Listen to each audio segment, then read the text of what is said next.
Sir ఇదే మరి జగన్మోహన్ రెడ్డి గారు అసెంబ్లీకి రాను అని చెప్తున్నారు. ఐ మీన్ ఆయన ఎమ్మెల్సీ అసెంబ్లీస్ కూడా జరుగుతున్నాయి.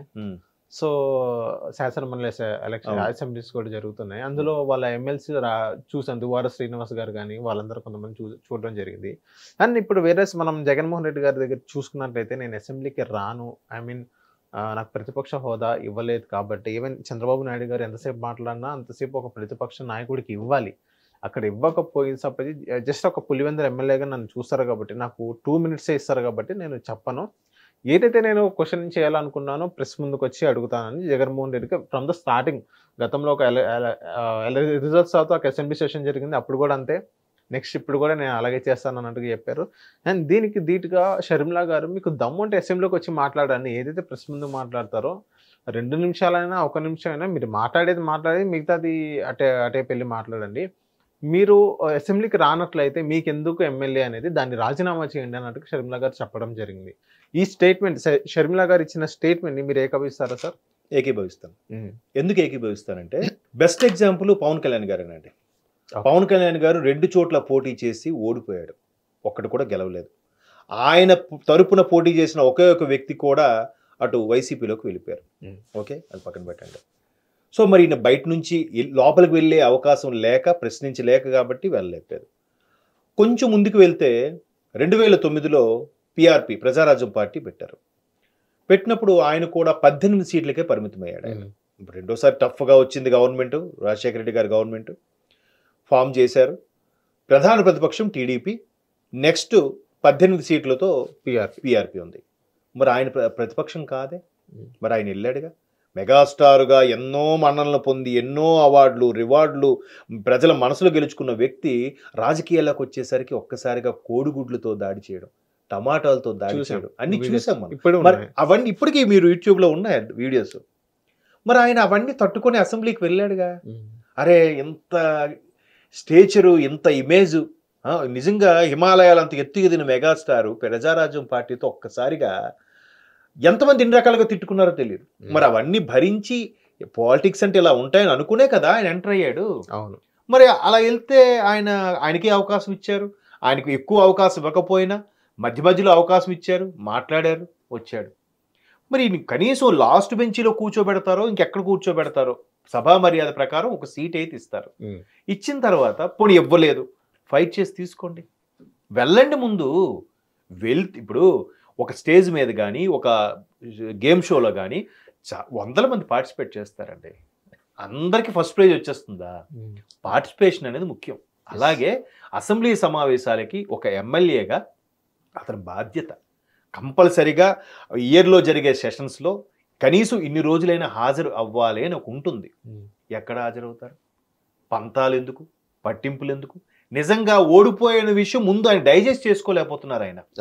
ఎందుకంటే సరే 2019లో చంద్రబాబు నాయుడు గారు ఓడిపోయినప్పుడు సరే ప్రజలు తీర్పుని గౌరవిస్తున్నాం ఓకే అని చెప్పేసి ప్రెస్ మీట్ పెట్టి వెళ్ళిపోయాడు ఆయన. ఈ నెలకు కాదు, అసలు వాళ్ళ ఆప్యాయతలు అభిమానులు ఏమయ్యాయో, అసలు మేము ఎలా ఓడిపోయాం, ఎందుకు ఓడిపోతాం. ఆ రోజా గారు అయితే 40% ఓట్లు వచ్చినాడు ఎలా ఓడిపోయారంటే ఇది ఎక్కడి వరకు కరెక్ట్ అండి అంటే వెంటనే ఒక పిల్లలు పెట్టిన ట్రోల్స్ వచ్చాయి, చూసారో లేదు. అన్ని 80, 90 వచ్చాయి, తెలుగు మాత్రం 30 వస్తే పాస్ ఎలా అవుతారు? తెలుగులో కూడా 35 మార్కులు రావాలి కదా. ఇప్పుడు ఆ 40% కూడా వీళ్ళు ఏమంటున్నారు, 40% కూడా ఎక్కడెక్కడో ఈవీఎంలు ట్యాంపరింగ్ జరిగాయి, గ్యాంబ్లింగ్ జరిగింది, రిగ్గింగ్లు జరిగాయి అంటున్నారు. ఆ 40% కూడా మీరు రిగ్గింగ్ చేయిస్తే వచ్చిందే తప్ప ప్రజల తీర్పు కాదు అనేది కూటమి వాళ్ళు అంటున్నారు. అయ్యుండొచ్చు కదా. ఎప్పుడైతే 92% ఓటింగ్ వచ్చిందో ఖచ్చితంగా ప్రజలు ఉన్న ప్రభుత్వాన్ని పడగొట్టాలని అనుకున్నారు కాబట్టి ముసలి ముతక ఆఖరికి హ్యాండిక్యాప్డ్ మూల కూర్చున్న వాళ్ళు కూడా వచ్చి ఓటేశారు. అమ్మ నాయన మనం వెళ్ళకపోతే మరలా ఈ మహానుభావుడు వచ్చాడంటే మన రాష్ట్ర పరిస్థితి ఏంటి అని ఆలోచించి వచ్చారు కాబట్టి 92% ఓటింగ్ వచ్చింది. వచ్చింది ఎప్పుడో 164కు వెళ్ళింది. ఎవరైనా ఎక్స్పెక్ట్ చేశారా? లేదు, చేయలేదు. బట్ అందరూ ఎక్స్పెక్ట్ చేసింది ఏంటంటే 120 గ్యారంటీ, 120తో కూటమి గవర్నమెంట్ ఫామ్ చేస్తుంది, 120, 130 అనుకున్నారు. ప్రతి ఒక్కరు నేషనల్ ఛానల్స్ కూడా వచ్చాయి, వాళ్ళు కూడా డోర్ టు డోర్ చేశారంటారు. ఒక్కొక్కరు కూడా 1,00,000 శాంపిల్స్ తీసుకున్నారండి. వాళ్ళు దాన్ని ఏమంటారు ఎగ్జిట్ పోల్స్ చెప్పేటప్పుడు కూడా 1,00,000 శాంపిల్స్ అంటే ఒక్కొక్క ఛానల్ వాళ్ళు 1,00,000 మందికి ఎంక్వైరీ చేసిన తర్వాతనే వాళ్ళ అభిప్రాయం చెప్పారు. 120 నుంచి 130 అన్నారు, 110 నుంచి 130 అన్నారు, 130 నుంచి 140 కొద్ది మంది అన్నారు. ఒక్క కేకే మాత్రం కొడితే 160 దాటే కొడతాడని అన్నాడు. ఆయన కూడా ఆయన తర్వాత ఆయన ఇంటర్వ్యూ చూడండి, ప్రతి దానికి ఒక అనాలిసిస్ చెప్పుకొచ్చాడు ఆయన. సో ఇదంతా ఎందుకు అంటే ప్రజలు వీళ్ళు అక్రమ అరెస్టులు, నేను అటు ఎందుకు వెళ్ళానో చెప్తున్నా. ఎన్ని జరిగిన తర్వాత ఒక్కసారిగా తమ ఓటుతో చూపించారు. ఎవడేం మాట్లాడితే ఎవరిని లోపలేస్తారో, ఎవరిని అరెస్ట్ చేస్తారో, ఎవరిని సస్పెండ్ చేస్తారో, ఎవరిని ట్రాన్స్ఫర్ చేస్తారో, ఎవరిని స్టాండ్ బై పెడతారో పోలీస్ అధికారులను కూడా. ఆయన ఎవరండి, ఏబి నాగేశ్వరరావు ఆయన పేరు. డీజీపీ అవ్వాల్సిన వ్యక్తిని, వెంకటేశ్వర గారా, ఈ డీజీపీ అవ్వాల్సిన వ్యక్తిని ఎన్నిసార్లు సస్పెండ్ చేస్తారండి? ఎంత దారుణం అండి. ఆఖరి రిటైర్ అయిపోయాడుగా. ఎంత సర్వీసు. ఇప్పుడు ఆయన ఇప్పుడు మంచి పొజిషన్ ఇస్తారని వింటున్నాం కదా సార్. ఇస్తే ఇవ్వచ్చు, కానీ గడిచిన 5 ఏళ్ళలో ఎంత క్షోభపడి ఉంటాడు ఆ స్థాయి వ్యక్తి. కేవలం ఆయనకి ఇంటెలిజెన్స్ చీఫ్ గా పనిచేసినందుకు ఆయనకి ఆ శిక్ష. అంటే మాక్సిమం 6 నెలలు, మళ్ళీ ఒక 1 మంత్ పోస్టింగ్ ఉంటే మళ్ళీ ఇంకో 6 నెలలు సస్పెండ్ అంట. ఎంత దారుణం అండి. ఇప్పుడు ఆయన ఇప్పుడు మీకు నచ్చలేదా, శుభ్రంగా ట్రాన్స్ఫర్ చేసేయండి బాబు, మాకు ఇది వద్దు, వీనికి ఏరే రాష్ట్రం పంపించని చెప్పొచ్చు కదా. ఇవన్నీ జరిగితే ఎక్కడ అక్రమ అరెస్టులు అవుతాయో మీకు గుర్తుందా? వచ్చిన 1 year లోనే టీచర్స్ అందరూ చలో సెక్రటేరియట్ అని ముట్టడించారు, గుర్తుందా? ప్రతి లాడ్జీ, ప్రతి ఇల్లు చెక్ చేసి మరి పోలీసులు లాక్కెళ్ళారు. అయినప్పటికీ వాళ్ళు సీక్రెట్ గా ట్రైన్స్ లోను, ట్రాక్టర్లోను, షేర్ ఆటోలో వచ్చి సుమారుగా విజయవాడ బిఆర్టీఎస్ రోడ్ లో, ఎస్ మర్చిపోయారు అవన్నీ. అవన్నీ అక్రమ అరెస్టులు కావా?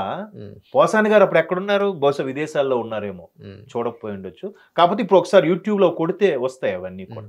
అంటే ఇన్ని జరుగుతున్నా జనాలు ఎందుకు భయపడిపోయారు? అమ్మో వీడు ఏం మూసేస్తాడో, అసలే ఈయన చాలా ముండోడ్లాగా ఉన్నాడు, ఇట్లా అయితే కాదు అని సైలెంట్గా ఉన్నారు. ఒక్కసారి ఓటుతో చూపించారు. అది వీళ్ళకి అర్థం అవ్వట్లేదు ఇంకా. ఆ అక్రమ అరెస్టుల ప్రతిఫలమే ఎంత మెజారిటీ. అది హిట్ టీవీ యాప్ ని డౌన్లోడ్ చేసుకోండి. ఇందులో short news, live news, entertainment movies అన్ని అవైలబుల్ గా ఉన్నాయి. Please download hit TV app. Hit TV app ని ఫ్రీగా డౌన్లోడ్ చేసుకోండి.